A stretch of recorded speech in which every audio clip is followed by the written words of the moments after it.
ಹೊನ್ನಾವರ ತಾಲೂಕಿನ ಅಪ್ಸರಕೊಂಡದ ಕಡಲ ತೀರದಲ್ಲಿ ಸಿಡಿಲು ಬಡಿದು ಓರ್ವ ಮೀನುಗಾರ ಮೃತಪಟ್ಟಿದ್ದರೆ ಇನ್ನೀರುವರೆಗೆ ಗಾಯಗೊಂಡ ಘಟನೆ ನಡೆದಿದೆ.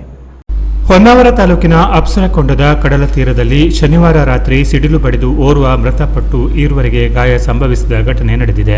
ಶನಿವಾರ ಸಂಜೆ ಸುರಿದ ಗುಡುಗು ಸಿಡಿಲಿನ ಭಾರೀ ಮಳೆ ಮತ್ತು ಗಾಳಿಗೆ ಅಪ್ಸರಕೊಂಡದ ಬೀಚಿನ ಹತ್ತಿರದಲ್ಲಿರುವ ಸಮುದ್ರದಲ್ಲಿ ಪಾತಿ ದೋಣಿಯಲ್ಲಿ ಮೀನುಗಾರಿಕೆಗೆ ತೆರಳುತ್ತಿರುವ ಸಮಯದಲ್ಲಿ ಸಿಡಿಲು ಬಡಿದು ಓರ್ವ ಮೃತಪಟ್ಟಿದ್ದು ಇನ್ನುಳಿದ ಈರುವರೆಗೆ ಗಾಯಗೊಂಡಿರುವುದು ತಿಳಿದು ಬಂದಿದೆ. ಅಪ್ಸರಕೊಂಡದ ವಿನಾಯಕ ಕಾರ್ವಿ ಮೃತಪಟ್ಟ ವ್ಯಕ್ತಿ ಎಂದು ತಿಳಿದು ಬಂದಿದೆ.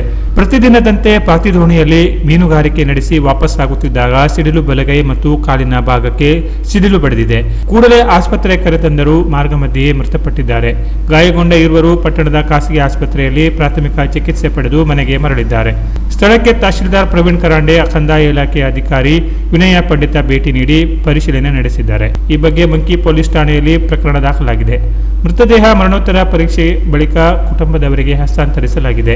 ಮರಣೋತ್ತರ ಪರೀಕ್ಷೆಗಾಗಿ ತಾಲೂಕು ಆಸ್ಪತ್ರೆಯ ಶವಾಗಾರದಲ್ಲಿರುವ ಪಾರ್ಥಿವ ಶರೀರ ದರ್ಶನ ಪಡೆಯಲು ರವಿವಾರ ಮುಂಜಾನೆ ಆಗಮಿಸಿದ ಮೀನುಗಾರಿಕೆ ಬಂದರು ಒಳನಾಡು ಜಲಸಾರಿಗೆ ಸಚಿವ ಮಂಕಾಳು ವೈದ್ಯ ಸ್ಥಳದಲ್ಲಿರುವ ಕುಟುಂಬಸ್ಥರಿಗೆ ಸಾಂತ್ವನ ತಿಳಿಸಿದರು. ಗಾಯಗೊಂಡವರ ಬಗ್ಗೆ ವೈದ್ಯರೊಂದಿಗೆ ಚರ್ಚೆ ನಡೆಸಿದರು. ಆಕಸ್ಮಿಕವಾಗಿ ಒಂದು ಅವಘಡ ಸಂಭವಿಸಿದೆ. ಸರ್ಕಾರದಿಂದ ಪರಿಹಾರ ಒದಗಿಸುವ ಜೊತೆಗೆ ವೈಯಕ್ತಿಕವಾಗಿ ನೆರವಾಗುವ ಭರವಸೆ ನೀಡಿದರು. ಮಕ್ಕಳ ವಿದ್ಯಾಭ್ಯಾಸಕ್ಕೂ ನೆರವಾಗುವ ಬಗ್ಗೆ ಇದೇ ವೇಳೆ ತಿಳಿಸಿದರು. ನೂರಾರು ಸಂಖ್ಯೆಯ ಸಾರ್ವಜನಿಕರು, ವಿವಿಧ ಸಂಘಟನೆಗಳ ಪ್ರಮುಖರು ಅಂತಿಮ ನಮನ ಸಲ್ಲಿಸಿದರು. Canara plus news, Honnavar.